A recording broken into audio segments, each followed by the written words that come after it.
Assalamualaikum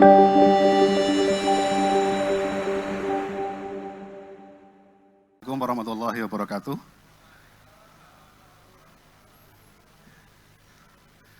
Waktu saya 15 menit, saya akan pakai 20 menit.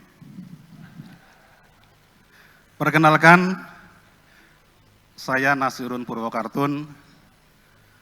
Tahun 2014, saya keluar dari PKS. Tepuk tangan. Tahun 2018, berita menghangat di seluruh media, 80 kader inti Banyumas melepas jaket dan mundur dari kepengurusan. Tepuk tangan. Hari itu juga saya langsung telepon Pak Ari, saya bilang, Pak Ari, saya masuk PKS lagi.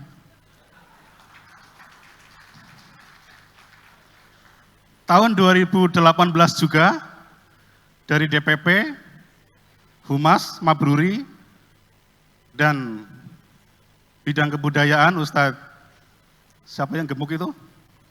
Ridwan, datang ke rumah saya sambut beliau, saya bilang, tapi saya sudah bukan PKS Pak. Oh enggak apa-apa, kamu enggak mau jadi PKS kan cuma karena malas liko saja. Saya bilang, tambah satu malas mukhoyam. Pada waktu itu, yang diperintahkan oleh DPP, ada satu PR besar PKS di Jawa Tengah, katanya PKS belum diakui menjadi Jawa. Jadi PKS yang di Jawa Tengah itu, konon masih dianggap belum Jawa, jadi belum bisa diterima oleh orang-orang Jawa. Saya yang kartunis, diberi PR untuk bagaimana caranya agar PKS bisa diterima di Jawa. Saya langsung bilang, untuk menjadi Jawa itu harus paham budaya. Nah selama ini teman-teman PKS kayaknya bidang budaya itu hanya masuk menjadi kepengurusan, tapi tidak ada yang diurusi. Nah 10 menit ke depan saya akan bercerita bahwa agama harus masuk kekuasaan itu harus. Titik poinnya di situ. Jadi PKS menjadi sebuah partai itu adalah sebuah kebenaran sejarah. Tepuk tangan untuk PKS. Karena apa? Kalau saja PKS tidak jadi kekuatan politik, hanya sekedar menjadi kekuatan organisasi massa misalkan, tidak akan mampu mewarnai Indonesia. Contoh yang bisa kita ambil adalah pelajaran di Demak. Ada yang pernah membaca? Ada pernah membaca buku saya? Tidak ada, karena begini, PKS itu dikenal sebagai partai yang kadernya intelektual, tapi berhenti membaca setelah diwisuda. Jadi setelah jadi sarjana, setelah kerja, setelah menikah, sudah tidak lagi suka baca buku. Kalau tidak percaya bisa disurvei, karena itulah saya keluar dari PKS waktu itu. Karena kerjaan saya membaca. Demak itu didirikan oleh 15 ulama Sunan Ampel. Jadi kalau teman-teman masih meyakini bahwa Wali Songo itu ada 9, Cong yang Wali Songo ada 9,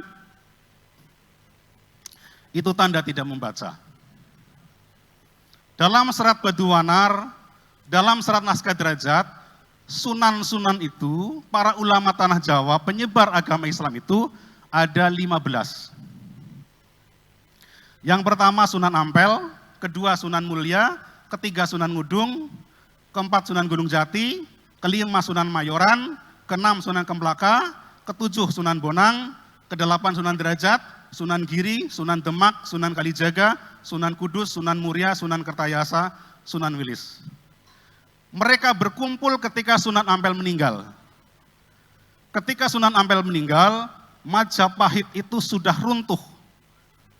Yang kedua, kalau panjenengan taunya Sunan ada 9, yang kedua, fitnah sejarah yang terjadi adalah mengatakan Demak yang menghancurkan Majapahit. Raden Patah menghancurkan kekuasaan Brawijaya. Kalau teman-teman masih mengetahui itu, tanda lagi kurang baca sejarah.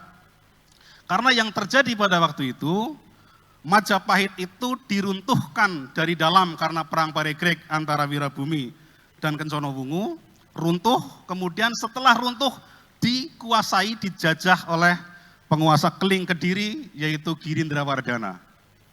Jadi ketika Girindrawardhana menguasai Majapahit, padahal dia bukan terah dari Brawijaya, 15 ulama Jawa itu kemudian berinisiatif, kita harus bikin kekuatan baru untuk menguasai tanah Jawa agar selamat, karena dikuasai oleh yang bukan terahnya. Akhirnya disepakatilah bahwa waliul amrinya itu adalah Sunan Giri, ulil amrinya adalah Sunan Demak. Sunan Demak itu adalah Raden Patah sebagai menantu Sunan Ampel sekaligus anak Brawijaya. Jadi yang dihancurkan oleh Demaknya yang dihancurkan oleh Demaknya Raden Patah adalah Majapahit yang dikuasai oleh Girindrawardhana. Mataram kuno itu 732 yang mendirikan Prambanan, yang mendirikan Borobudur, mereka bergantian berkuasa. Kadang kekuasaannya Hindu, kadang kekuasaannya Buddha. Ketika Hindu mendirikan Prambanan, ketika Buddha mendirikan Borobudur. Itu sepanjang berapa abad ya? Majapahit hancur itu 1478. 1478 dikurangi 732. Jadi sekitar 8 abad itu. 7 sampai 8 abad. 7 sampai 8 abad itu Jawa dikuasai oleh Hindu Buddha. Tapi begitu Majapahit hancur 1748, Demak kemudian muncul, dan Demak kemudian hancur menjadi musuh bersama hanya dalam 68 tahun. 68 tahun dakwah lewat kekuasaan, lewat kerajaan Demak, lewat Kesultanan Demak, yang ulil amrinya itu berada di bawah waliul amri, yang rajanya di bawah musyawarah para ulama, itu menjadi Islam mayoritas. Jadi untuk mengislamkan tanah Jawa, tidak dengan pesantren-pesantren, tidak dengan organisasi-organisasi massa, tapi dengan mendirikan kekuasaan politik, dengan mendirikan Kesultanan Demak, 68 tahun itu mengalahkan yang 7 sampai 8 abad. Nah, masalahnya ini PKS sudah berapa tahun? Sudah berapa yang menjadi kadernya menjadi kepala daerah? Itu PR. Lanjut kedua, saya akan bercerita tentang Banyumas. Lokalitas Banyumas itu adalah salah satu contoh dari bahwa kekuasaan itu harus masuk, bahwa dakwah itu harus masuk ke kekuasaan. Purwokerto itu dulunya namanya adalah Paguwon. Ada seorang cucu Sunan Ampel, jadi Sunan Ampel itu punya anak yang bernama Sayyid Makdum Atas Abu Ali Sadar. Itu adiknya Sunan Bonang. Kalau Sunan Bonang itu namanya Sayyid Makdum Atas Ali Sadar. Kalau adiknya itu Sayyid Ismanapi Atas.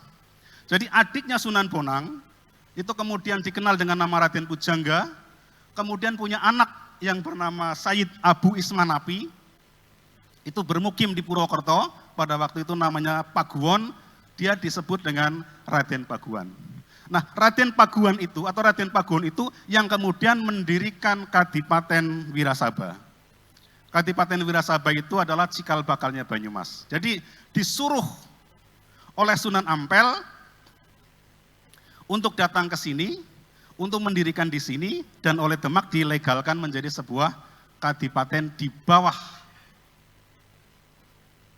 Kesultanan Demak.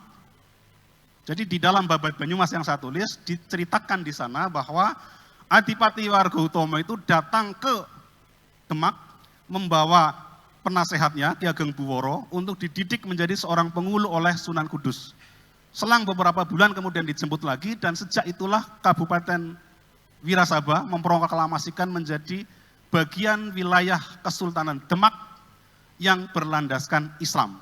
Dan hukum-hukumnya berlandaskan fikih Islam, dan diangkatlah Ki Ageng Buworo menjadi penghulu Kadipaten Wirasaba. Jadi kekuasaan membuat Banyumas kemudian menjadi kawasan atau wilayah yang Islam. Tapi sebelum Banyumas berdiri, sebetulnya ada satu kekuatan politik lagi, yaitu yang bernama Selarong. Dalam buku sejarah Jawa yang ditulis oleh Fritenmes, itu Banyumas masih disebut dengan nama Selarong. Jadi nama Banyumas lama itu adalah Selarong. Nah, pemberian nama Banyumas itu juga sebuah kerja dakwah. Suatu kali, suatu masa, Selarong itu mengalami kemarau panjang. Adipati Galagumbala, itu kemudian menyepi di Gunung Agung. Gunung Agung itu adalah Gunung Slamet. Setelah 40 hari 40 malam dikisahkan mendapatkan wangsit bahwa Kadipaten Selarong akan menjadi makmur kembali kalau adipatinya, patihnya, rakyatnya itu mau berganti baju. Nanti akan datang orang dari timur yang akan memberikan baju baru. Nah, ternyata betul setelah turun dari Gunung Slamet pulang ke Selarong, ada seorang dari timur yang itu ternyata adalah anaknya Sunan Giri yang bernama Kalinggajati. Kalinggajati disuruh oleh Sunan Giri untuk mengislamkan Selarong, menemani Sunan Kalijogo yang ada di Purbalingga pada waktu itu. Nah, mengislamkan Selarong itu dengan cara menawarkan baju baru. Jadi begitu datang turun dari Gunung Slamet, kemudian mengaku bahwa orang dari timur, oh berarti ini orangnya. Langsung dimintai bagaimana agar caranya ini kekeringan kemarau panjang segera teratasi. Syaratnya ternyata betul seperti yang diterima oleh wangsit bahwa masyarakat Selarong harus ganti ageman, harus ganti baju baru. Maksudnya adalah ganti agama baru, ganti keyakinan baru. Jadi setelah disyahadatkan, syahadat semuanya menjadi Islam, kemudian kumpul di tengah alun-alun Selarong, tongkat dari Sunan Ampel ditancapkan, mereka diajak untuk memohon kepada Allah dan sholat minta hujan, dan betul saat itulah dari atas turun hujan, dari bawah keluar mata air. Mata airnya sekarang ada di bekas alun-alun Selarong di wilayah Kecamatan Banyumas. Jadi tancapan tombaknya itu ada. Jadi ketika kemarau panjang mereka kesulitan mendapatkan air, begitu mendapatkan air, rakyat yang setelah sholat minta hujan itu mereka berteriak-teriak, Banyumas, Banyumas, Banyumas. Jadi nama Banyumas itulah hasil dari kerja dakwah mengislamkan sebuah wilayah yang sedang kesulitan air.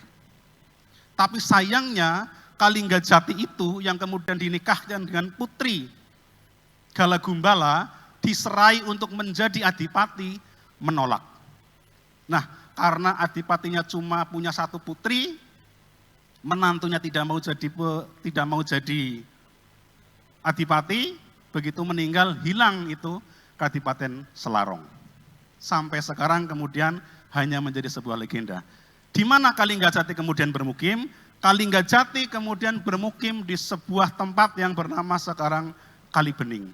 Kalibening itu sama, menancapkan tombak, kemudian muncul mata air yang bening, Kalibening. Situsnya ada di Kecamatan Banyumas. Di sana kalau panjenengan untuk orang-orang Banyumas datang ke sana, masih ada sumurnya, sumur Kalibening itu, masih ada bekas masjidnya yang terbangun dari batu-batu, potongan batu-batu. Jadi sayangnya yang pertama tidak mau jadi adipati, yang kedua kita sebagai pewarisnya juga menjauhi tempat-tempat bersejarah yang ada kekuatan Islam, yang ada bekas dari dakwah Islam. Jadi saya selalu bilang ke teman-teman, tempat keramat itu menjadi tempatnya kemusyrikan karena kita sebagai orang yang paham agama tidak menganggap itu sebagai tempat yang penuh karomah. Akhirnya dikuasai oleh dukun-dukun dan kita tersingkir dari jejak bahwa mereka itu adalah orang-orang soleh yang menyebarkan agamanya.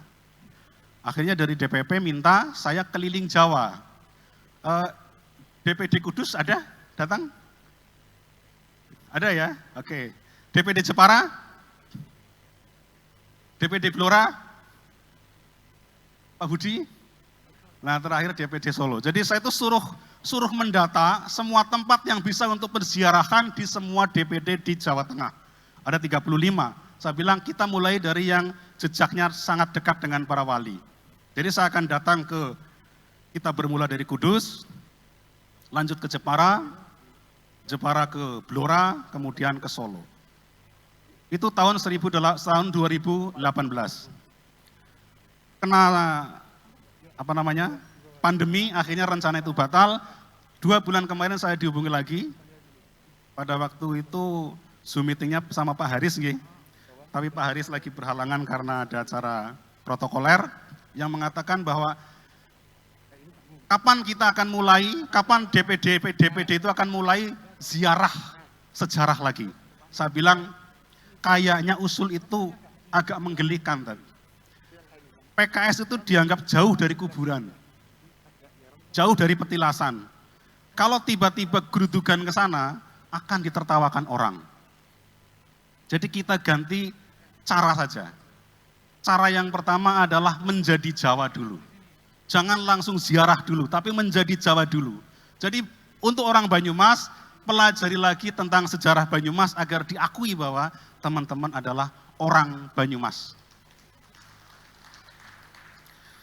Jangan dianggap bahwa sesuatu sejarah masa lalu itu selalu penuh kemusyrikan, kesyirikan, dan ketahayulan. Pendiri Banyumas itu disebut Joko Kaiman, itu kan bukan nama asli. Joko itu pemuda, Kaiman itu yang mempunyai iman. Kaiman. Dan dia disebut juga dengan Bagus Mangun.